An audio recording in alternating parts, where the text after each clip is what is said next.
여러분들은 평소 당뇨병에 대해 어떻게 생각하고 있으신가요?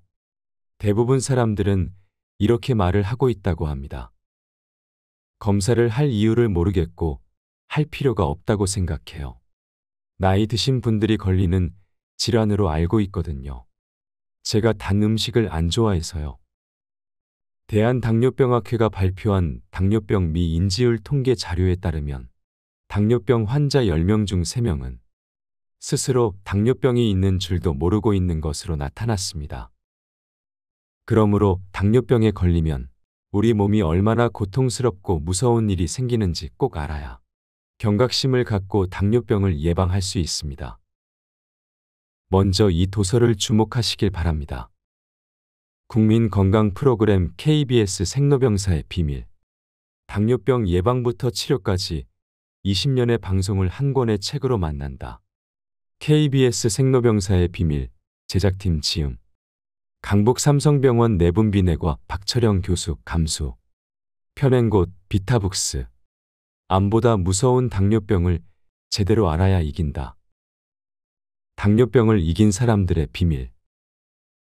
이 도서는 실제 당뇨병의 당뇨 합병증까지 앓고 경험하고 그 고통스러운 아픔을 극복한 사람들의 노하우가 담겨 있다. 또한 나도 할 수 있겠다라는 자신감을 얻고 치료를 위해 주체적으로 나설 수 있도록 돕는다. 이제부터 당뇨병이 있어도 합병증 없이 건강하게 사는 법이 담겨 있는 이 도서를 참고하셔서 건강한 삶을 누리시는 데 도움이 되시길 바랍니다.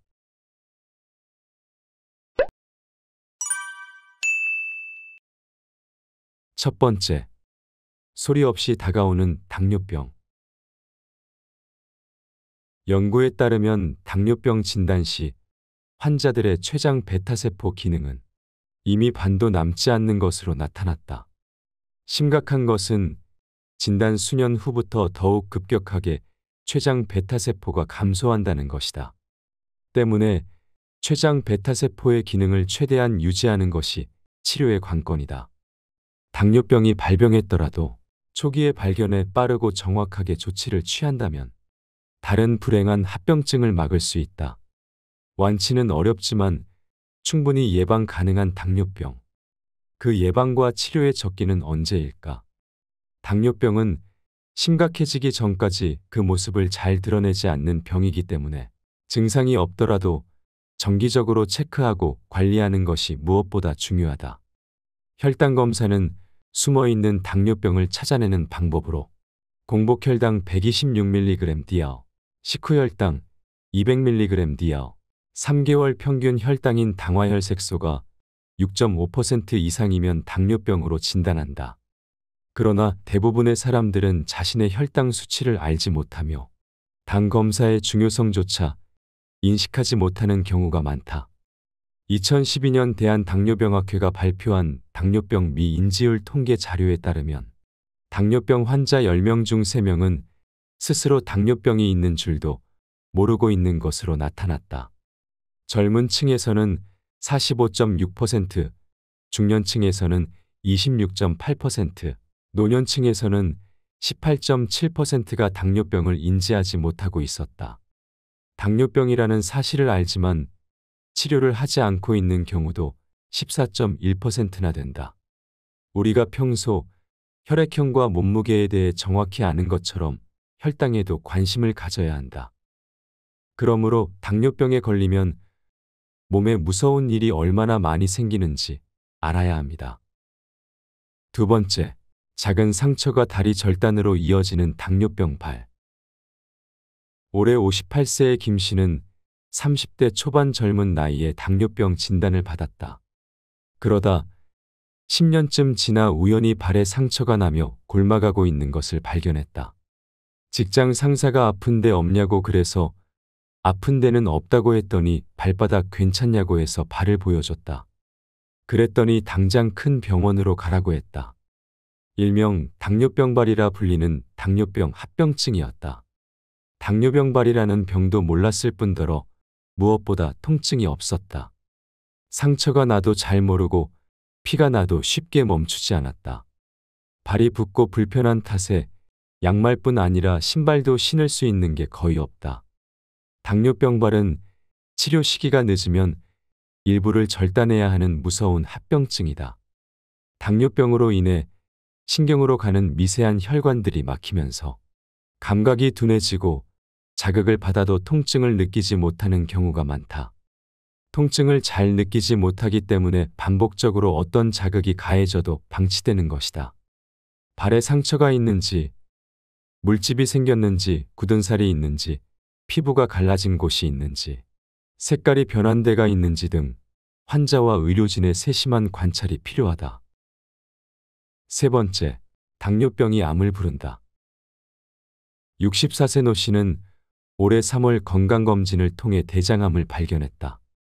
대장암 진단을 받기 2년 전 이미 당뇨병 증세가 있었지만 나이가 젊고 평소 건강 체질이라는 이유로 대수롭지 않게 생각했다.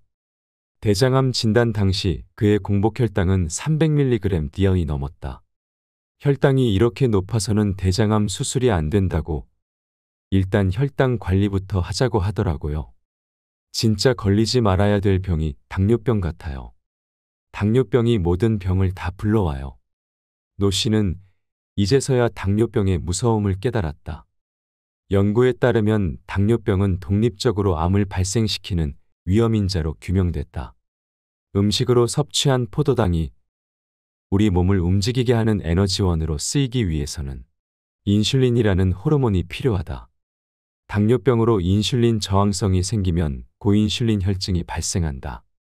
이로 인해 그림에서 나온 것과 같이 암세포의 증식과 전이를 촉진하는 인슐린 유사성장인자 IGF-1의 생물학적 활성이 높아지게 되고 비정상적으로 많이 활성화된 IGF-1은 혈관을 타고 다니며 암세포의 증식과 전이를 촉진한다. 암 중에서도 유방암, 간암, 담도암, 췌장암, 대장암, 전립선암이 당뇨병과 관련이 높은 것으로 밝혀졌다. 특히 췌장암 환자 50에서 60%에서 당뇨병이 동반될 만큼 당뇨병은 췌장암의 위험인자로 알려져 있다. 유방암, 자궁내막암, 난소암 등 여성암과도 높은 연관을 보인다. 인구 전체의 당뇨병 환자가 약 7%인데 유방암 환자 중 당뇨병을 앓고 있는 사람은 약 20%나 된다. 노 씨는 결국 수술을 미루고 열흘간 혈당 관리를 하고서야 수술실로 향했다. 당뇨병은 수술은 물론 수술 후 회복에도 걸림돌이 된다. 혈당 조절이 안 되면 수술 후 감염 위험도가 증가하고 상처가 잘 낫지 않는 경우가 많기 때문에 관리를 통해 혈당이 적정 수준에 들어서야 수술이 가능하다.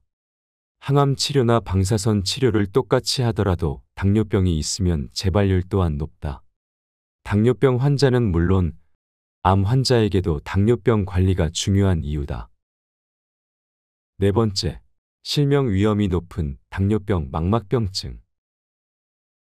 벌써 16년째 당뇨병을 앓고 있는 박 씨는 꾸준한 관리에도 불구하고 최근 당뇨병 합병증이 눈으로 찾아와 걱정이다.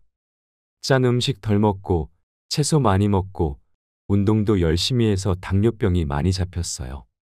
병원에서 인슐린 안 맞아도 된다고 하고 약만 먹어도 공복혈당이 100mg/dl 정도 나오니까 약만 먹을 뿐 인슐린 주사를 맞지 않아도 될 정도로 당뇨병이 호전됐다고 믿었다.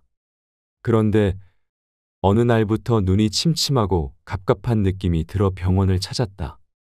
다른 곳이 아프면 진통제를 먹고 참을 수가 있는데 눈이 흐릿한 건 그럴 수가 없으니 진짜 답답하더라고요. 처음 안과를 찾았을 당시 당뇨병 망막병증이 상당히 진행된 상태였다. 초기에는 주변부의 작은 혈관에서부터 병이 시작되기 때문에 시력 저하를 비롯해 아무런 증상을 느끼지 못한다. 때문에 자각 증상이 있을 때 병원에 오면 치료 시기를 놓칠 위험이 있다. 대체로 안질환은 노화로 인한 것으로 생각하는 경우가 많다. 그러나 안질환은 고혈압, 폐경에 의한 호르몬 변화, 스트레스 호르몬 등 훨씬 다양한 원인에 의해 발생한다.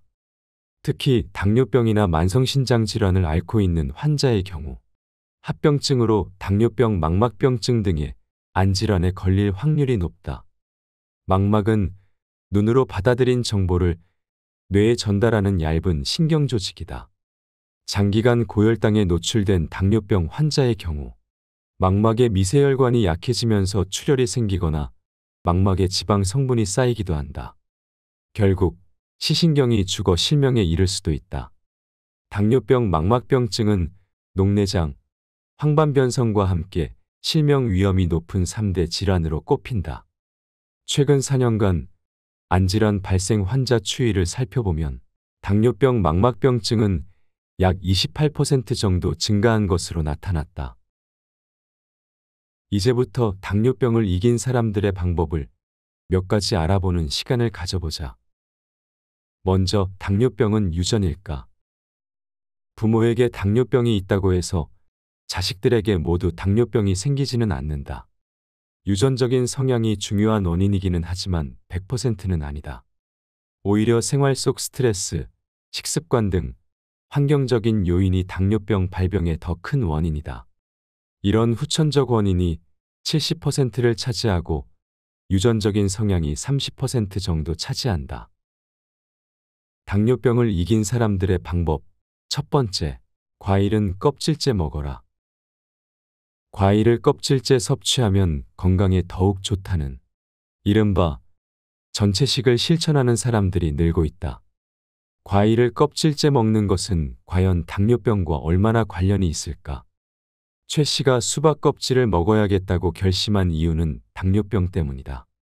10여 년 전 대형마트를 운영한 최 씨는 바쁘다는 이유로 굶고 폭식하기를 반복했다. 당 수치가 220에서 230mg 디어까지 갔고 결국 고혈압과 당뇨병이 찾아왔다. 하지만 수박 껍질을 먹고 난 후에는 식후 2시간 혈당 수치가 정상 범위를 넘나들 정도로 완화됐다. 수박 껍질에는 단백질, 식이섬유, 칼륨이 많이 함유되어 있다. 전문가들은 이중 식이섬유에 주목한다. 고지방 고열량 음식을 섭취하면 소화 흡수를 돕는 담즙산 분비가 증가한다. 이 담즙산은 대장 내 세균들이 분해하는데 이 과정에서 독성물질이 생성된다. 그런데 수박 껍질을 먹으면 풍부한 식이섬유가 대장 속 담즙산을 흡착해서 체외로 배출하고 인체는 다시 담즙산을 만들기 위해 원료인 체내 콜레스테롤을 소비하게 된다. 이 과정에서 혈중 콜레스테롤 양이 줄어든다.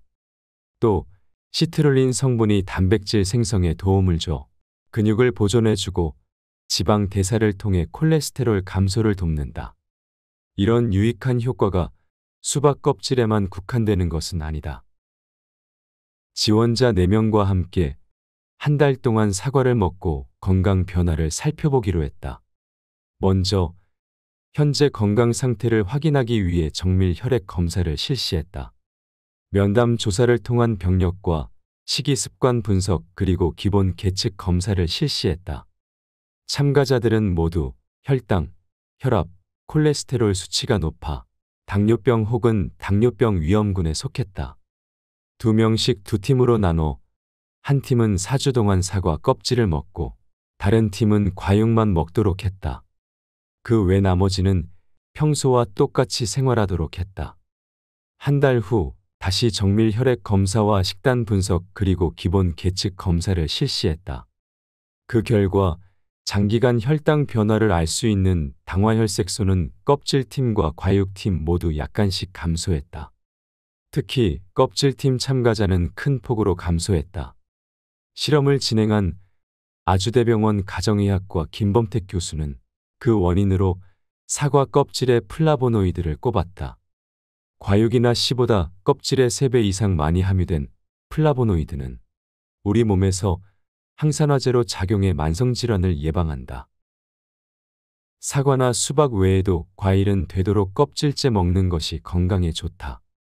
참외 껍질에는 쿠쿠르비타신이 많아서 간을 해독하는 데 효과적이고 배 껍질에는 항산화물질인 폴리페놀이 많다.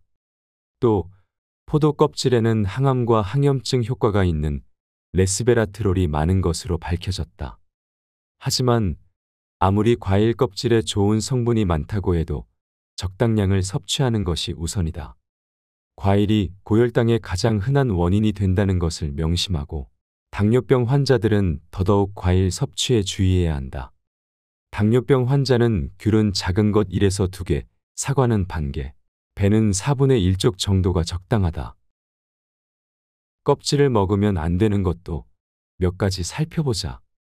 감 껍질에 있는 탄닌 성분은 먹으면 더부룩하고 철분의 흡수를 방해하는 문제가 있어서 깎아 먹는 것이 좋다. 감자 껍질은 알킬로이드라고 하는 독성 물질이 있어서 익혀 먹지 않으면 설사나 구토를 유발할 수 있고 은행 껍질도 주의해야 한다. 당뇨병을 이긴 사람들의 방법 2번째, 혈당을 낮추는 비밀은 식탁에 있다.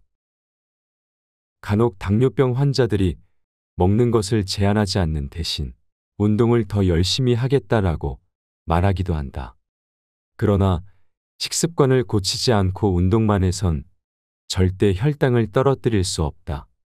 약한 당뇨병은 괜찮을지 모르지만 심한 당뇨병에선 식사 조절이 운동보다 우선이다. 무엇을 먹느냐에 따라 혈당이 요동치고 2에서 3개월간 먹은 음식은 당화혈색소에 기록된다. 뜨거운 태양 아래서 무럭무럭 자란 벼는 가을이 되면 수확해서 껍질을 벗기는 도정을 한다. 제일 겉껍질인 왕겨만 벗겨낸 쌀이 바로 현미다. 보통 당뇨병에 현미가 좋다는 것은 알지만 먹기도 좀 불편하고 왜 좋은지 모르고 먹으니 먹다가 안 먹는 사람들이 대부분이다. 쌀에 함유된 영양소는 쌀룬의 약 66%, 쌀겨의 약 30%가 포함된다. 쌀룬과 쌀겨를 모두 제거한 백미에는 약 5% 영양분만 남는 셈이다. 개별 영양소의 분석 결과 현미는 백미보다 단백질과 식이섬유가 훨씬 풍부하고 인, 칼륨, 비타민 B1, 니아신 등이 더 많이 함유된 것으로 나타났다. 도정을 덜한 곡물이 당뇨병 환자에게 좋은 이유는 포만감과 혈당 조절 때문이다. 현미와 백미에서 각각 전분을 추출해 소화율을 측정하는 실험을 진행했다. 추출된 전분을 효소로 가수분해시키고 생성되는 포도당 함량을 측정해 소화율을 비교했다. 그 결과 식후 4시간 기준으로 백미밥 소화율이 현미밥에 비해 훨씬 높았다. 즉, 현미밥의 포만감이 더 오래 지속되는 것이다. 도정을 덜한 통곡물은 식이섬유가 많아 수분을 잘 흡수한다. 소화 과정에서 수분을 흡수해 부피가 커지면 공복감을 덜 느끼게 하고 늘어난 부피 때문에 천천히 이동해 느리게 흡수된다. 급격한 인슐린 분비와 혈당 상승을 막아주는 것이다. 실제 당뇨병 환자의 식단을 현미로 바꿨을 때 얼마만큼의 효과가 있는지 알아보기 위해 당뇨병 환자에게 약 3개월 동안 하루 3끼 병원에서 제공하는 도시락을 먹게 하고 변화를 지켜봤다. 실험 참가자들이 먹은 도시락은 밥, 국, 김치, 장 이외의 3가지 반찬으로 구성된 한국인의 삼첩 반찬이 기본이 됐다. 현미와 잡곡으로 밥을 짓고 몇 끼 2가지 이상의 나물 반찬을 제공하며 모든 양념은 발효식품을 활용했다. 반면 대조군은 일반적인 당뇨병 조절 식단을 섭취했다. 두 식단의 차이는 실험 시기 100% 통곡물로 밥을 지었다는 것과 나물 반찬 수가 많다는 것이다. 실험 3개월 후 두 그룹에서 유의미한 차이가 나타났다. 실험 식단을 섭취한 그룹은 당화혈색소가 6.8%에서 6.1%로 감소해 정상 범위에 들어갔고 혈청 GGT 또한 10 가까이 크게 감소한 데 반해 대조군의 수치는 증가했다. GGT란 간세포 내 쓸개관에 위치하는 효소로 우리 몸에서 해독 작용을 한다. 외부에서 들어오는 유해 물질과 결합해 물에 잘 녹게 만들어 몸 밖으로 빠져나가게 하는 역할이다. GGT가 높아지면 간이 제 기능을 하지 못하고 혈당이 상승하게 된다. 전북대병원 기능성식품 임상시험지원센터 최수환 교수는 실험군의 GGT 감소의 원인을 통곡물과 나물 반찬에서 찾았다. 그러나 당뇨병 합병증으로 신장이 좋지 않다면 잡곡밥은 신장에 무리를 줄 수 있으므로 백미밥을 먹는 것이 더 좋다. 당뇨병을 이긴 사람들의 방법.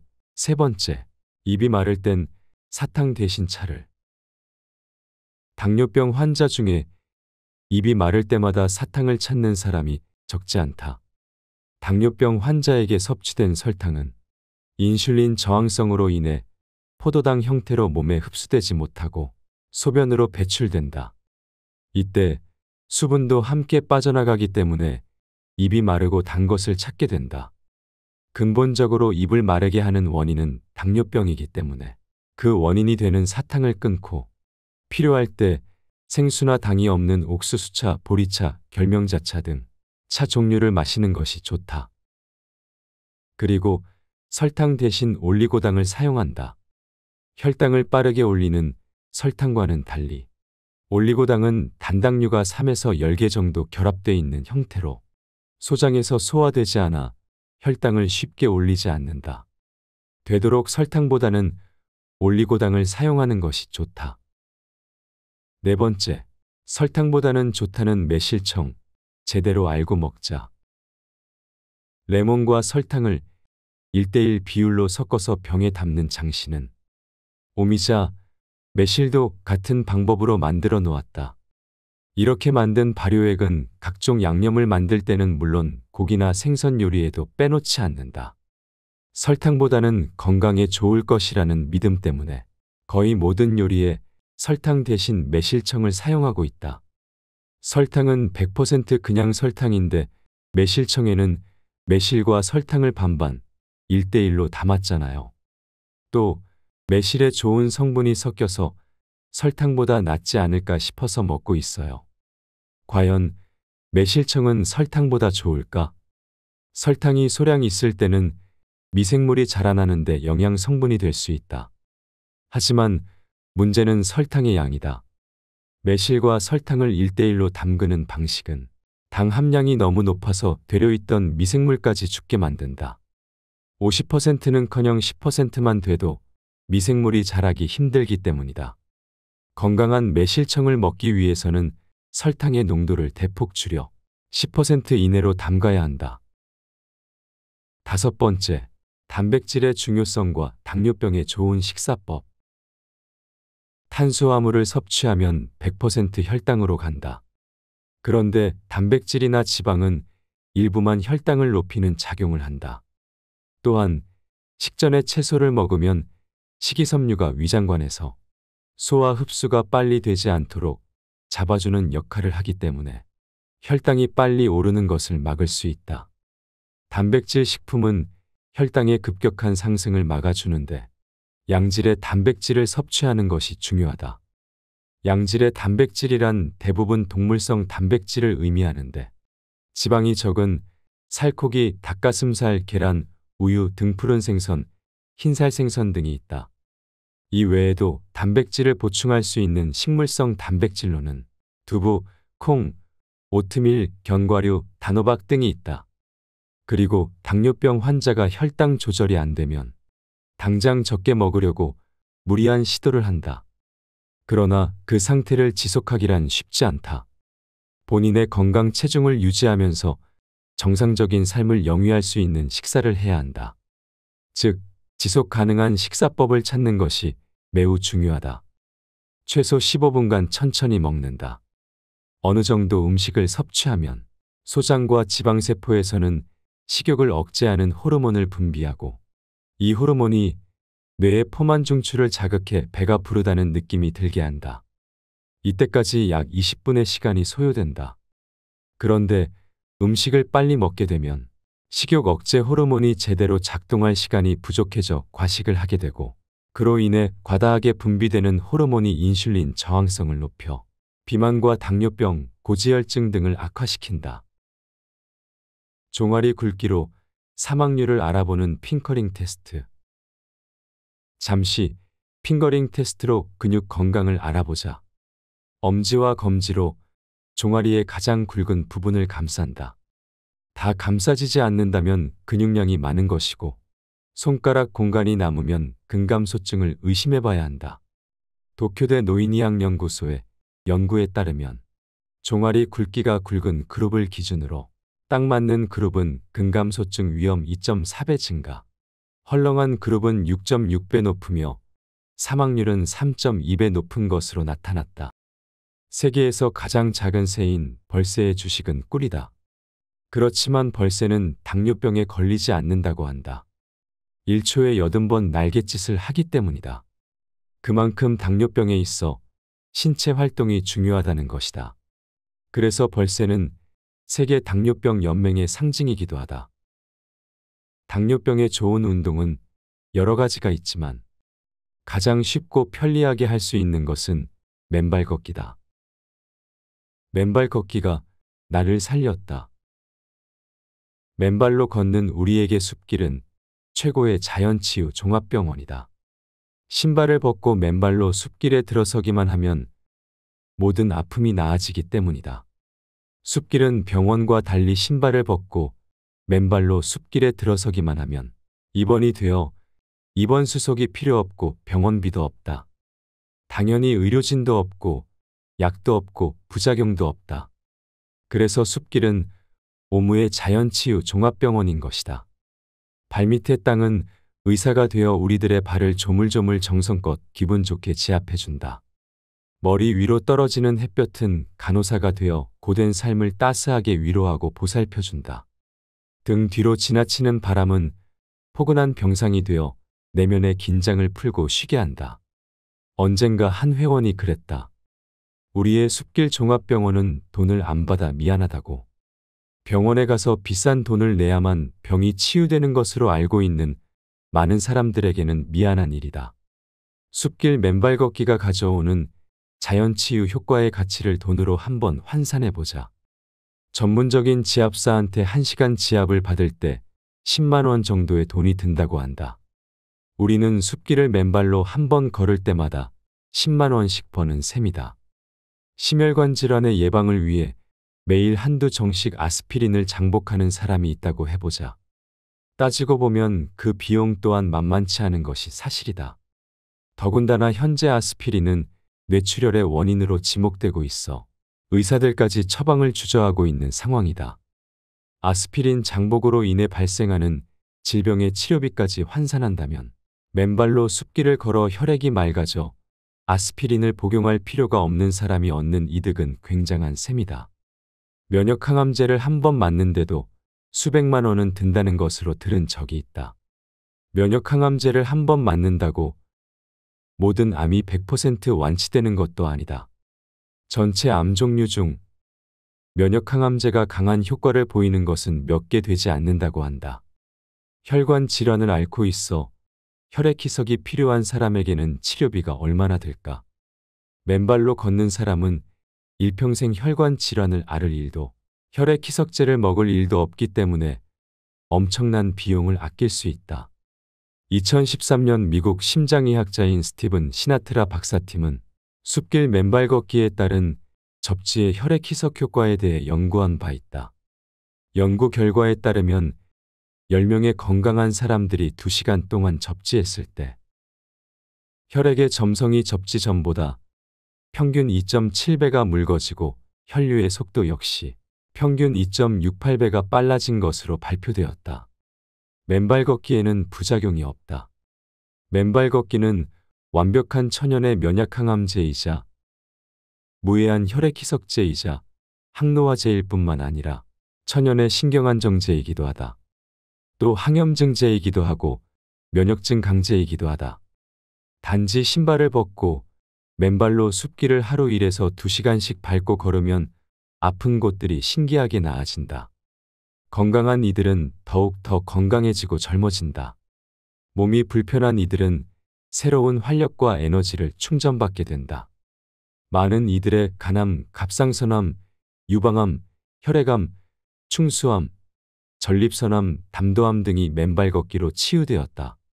심장질환과 고혈압, 당뇨병 등 성인병이 호전되는 이들도 있었고 족저근막염, 무릎 관절염, 고관절 척추관 협착증 등 근골격계 통증이 완화되는 이들도 있었다.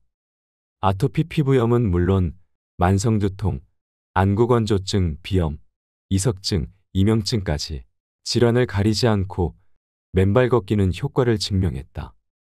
심지어는 뇌졸중 후유증으로 왼쪽 반신이 마비되어 버린 사람이 맨발로 땅과 자갈 지압보도를 걷자 수개월 만에 왼뺨부터 왼목, 왼팔, 왼발까지 순차적으로 풀려내린 경우도 있었다.